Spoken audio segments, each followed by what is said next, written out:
তো ৩ নাম্বার উপাদান যেটা ওটা হইলো গিয়া তুমি কি পরিমাণ বাধার সম্মুখীন হইতেছো তুমি ব্যবসা করতে গিয়া, বা how many start and stop you have, মানে কতগুলা বাধার সম্মুখীন হইতেছো তুমি।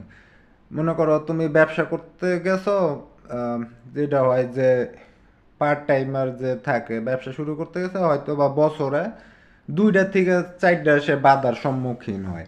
দেখা গেছে তার যত মূলধনই থাকুক না কিসের জন্য, যদি এই বাধাগুলা পরে দেখা গেছে সে ব্যবসাটা করতে পারে না।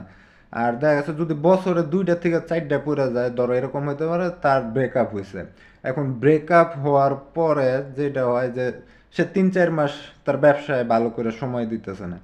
এখন যদি সে এই সময়টা যদি না দেয়, মানে ব্যবসা যদি ভালো করে সময় না দেয়, তাহলে ব্যবসার যে মোমেন্টামটা থাকে বা গতিটা যে থাকে ওইটা কিন্তু হারাইব।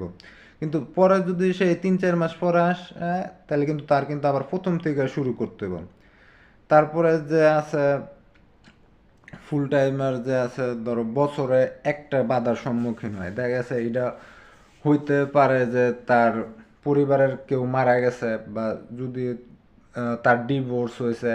এখন এই বাধাগুলা যেটা আছে, এখন সে যদি এগুলো খুব সহজে ওভারকাম বা জয় করতে না পারে, তাহলে কিন্তু সে ব্যবসার গতিটা যেটা আছে 3-4 মাস যদি অফ থাকে, তারপরে যদি ওটা আবার শুরু করতে যায়, তাহলে কিন্তু তার অনেক সময় লাগবে। তারপরে যে আছে যে সবচেয়ে দক্ষ, যে হয়তো কেউই যে যে বাধাগুলো আছে সব এড়াই চলতে পারে না।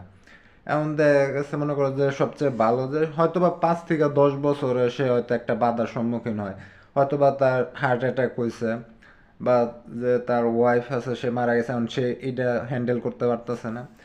তো এইটাই তো, কি বাধাগুলা যেগুলা আছে তুমি ওইটা কিভাবে হ্যান্ডেল করতেছো ওইটার উপরেও নির্ভর করে যে তোমার ব্যবসায় কি কতটা সফল হইব। তো এই